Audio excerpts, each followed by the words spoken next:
আহোঁতে তেওঁক দেৰগাঁও যিখন গেলা আবিল বুলি কয় হয় হয় লাচিতৰ সেই শটো তাতে গেলি গৈছিলে।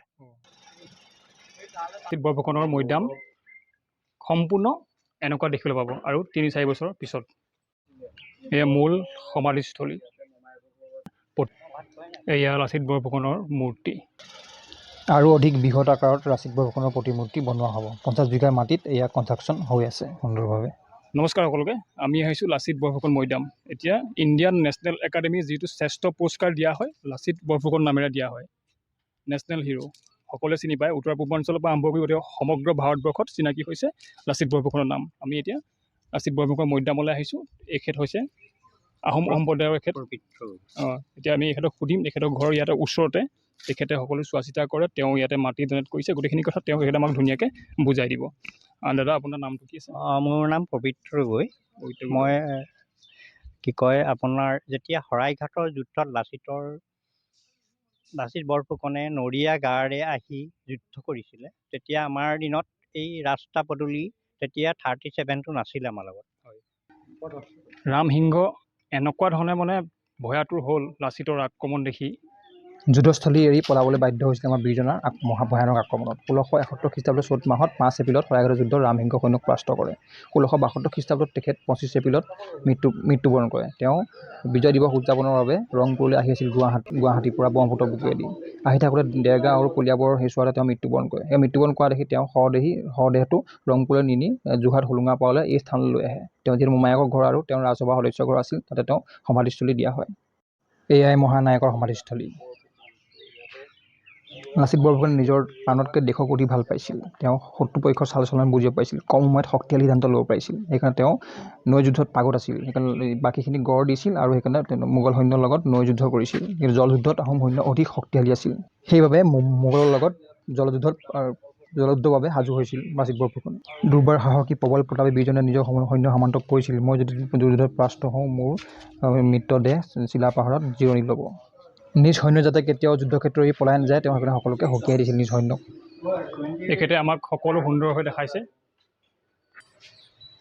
এইখন মৈদাম স্বৰ্গদেউ উদয়াদিত্য সিংহই প্ৰথম স্থাপন কৰিছিল, লাচিতৰ মৈদামস্থলী। পুৰণি ঐতিহাসিক কিছুমান বস্তু ইয়াত সংৰক্ষণ কৰা আছে সুন্দৰভাৱে। আমি এইকেইটা আপোনাক সুন্দৰকৈ আমাক এখেতে দেখাই দিছে। জাতীয় পোচাকত তেওঁ সকলোখিনি সুন্দৰভাৱে সাজ সজ্জা কৰি আছে। আপোনাৰ এইটো সেনা যিমান হেৰি থাকে নহয়, প্ৰায় 300 মানুহে খাব পাৰিব এইটোত। তাত ভাতটো বনাই ৰাখে তেওঁলোকে। 300 টং বুলি কয় এইটো। 300 এইটো নাক মাৰি যিটো পানী উলিয়ায়, এতিয়া দিনত আপোনাৰ হেৰি আছে মেচিনে কৰে, এইটো নাক মাৰি বুলি কয়। পুখুৰীত এইটো ড্ৰিলিং কৰিছিলে। ৰেকৰ্ডাৰ গামোফোন আছে। গামোফোন এইটো আগৰ পুৰণা বস্তু আমি ৰাখি থৈছোঁ। তাৰ হেৰিটো আছে, কাঠৰ চলং আছে, এইটো কাঠৰ চলং। তাৰ পৰা আছে আপোনাৰ এইখিনি যঁতৰত যিটো সূতা কাটে ভিতৰত আছে, এইটো হেৰি কৰি পেলাই সেইখিনি গামোফোন, এই দুয়োটা গামোফোন। এইটো হুৰুকা বুলি কয়। হুৰুকা এইটো আপোনাৰ হেৰি গিৰিমিট। এতিয়া মানুহে এইটো গিৰিমিট মাৰিব নোৱাৰে। আগৰ দিনৰ গিৰিমিট কিমান ডাঙৰ এইটো গিৰিমিট এতিয়া মানুহে মাৰিব নোৱাৰে। এতিয়া আজিকালি মেচিনিষ্ট হ'ল চব। এইটো মানে আগতে আপোনাৰ আমাৰ আহোমৰ দিনত যিটো সাজ বনায়, সেইটোত আপোনাৰ অময়া ভকতক বুলি কয়। তেখেতসকলে প্ৰত্যেক মানুহক একেটা বাতিতেই সাজ খুৱায়, কাকো কোনো মানে ঘৃণা নকৰে। সেইটো বস্তু আগৰ ৰজাদিনীয়া বস্তু। এইখিনি আছে এনেকৈ কাঁহৰ বঁটা, এইবোৰ পুৰণা একেবাৰে। এতিয়া দিনত এইবোৰ পাবলৈ বহুত দিগদাৰ, বহুত দামো। এইখিনি বস্তু একদম অৰিজিনেল বস্তু।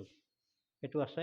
আগৰ দিনত আপোনাৰ আমি নামঘৰতে হওক বা ঘৰতে হওক সদায় কাঠৰ ব্যৱহাৰ কৰিছিলে। সেই কাঠৰ বস্তুত চব্জি দিয়ে আপোনাৰ বেয়া হৈ নাযায়। হাতেৰে অকণ দিয়ে। মানে এটা হাঁহত আমি মানে প্ৰায় 100 মানুহে খাব পাৰোঁ, এনেকুৱা চিষ্টেম কৰিছিলে। এতিয়া তাৰ হেৰিও আছে আপোনাৰ এইখিনি চক, এইখিনি তাত লৈ পেলাই অকণ হাতেৰে দিয়ে আমাক।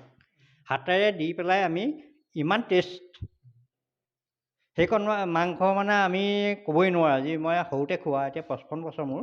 এতিয়া আগৰ দিনত যিটো আমি হেৰি কৰোঁ, এই ঘুটনি মাৰে বুলি কয় যে দাইলত, এতিয়া মানুহে পাৰিব নেকি? এইটো কাঠৰ বস্তু, চব কাঠ। ঘুটনি হয়। মানে কেৰাহীত অঁ কেৰাহীত ঘূৰণি মাৰে। এয়া কিং খাপৰ আপোনাৰ চাদৰ মেখেলা পুৰণা একেবাৰে বহুত দিনীয়া বস্তু এইটোখিনি। তাৰপৰা এইখন ছালপিৰা কয়। দৰা ছোৱালী হওঁতে এইখিনি হেৰি কৰে আপোনাৰ ভৰিত ধুৱাওঁতে এইখন ব্যৱহাৰ কৰে। ইয়াত দৰা বহুৱাই হা দৰা বহুৱাই হা এইখিনি আছে। আমাৰ পুৰণা হেৰিও আছে ইয়াত। এই আপোনাৰ পুথি আছে, হেনচোৱা পুথি, হেন পুথি। সেইখিনি খুলিব নোৱাৰি বাৰু, এইখিনি দেখাইছোঁ বাৰু। সাঁচি পাতৰ পুথিও আছে, চব আছে এইখিনি গোটেই। এইটো হ'ল আপোনাৰ কাইফাই বুলি কয় এখন। এইখন কাইফাইখন মই খুলি দেখুৱাইছোঁ আপোনাক দেই। কাইফাই মানে এখন বন্দুকতকৈ চাই। এজন মানুহে আমি নোৱাৰোঁ এইখন কাইফাই। এটা গুলি যাব, এই কাঁড় যাব, সেইখন মানে হেৰি কৰিব নোৱাৰে, ইমান হেভি। আহোম সৈন্য ইমানেই শক্তিশালী আছিলে, ৰামসিংহই মানে শলাগ ল'বলৈ বাধ্য হৈছিল। তেওঁলোকে নৈ মানে বন্দুকতকৈ চাই। এইটো বন্দুকতকৈ ছাৰ, এখন কাইফাই বুলি কয়। তেওঁলোকে নাও চলোৱা, ঢাল চলোৱা, তেওঁলোকে আচলতে নৈ পানীত যুদ্ধ কৰাত বেছি শক্তিশালী আছিল। কিন্তু ৰামসিংহ সৈন্যই মাটিতহে যুদ্ধ কৰিব পাৰিছিল। এই কনষ্ট্ৰাকশ্যন টিমে দ্ৰুতগতিত কাম কৰি আছে।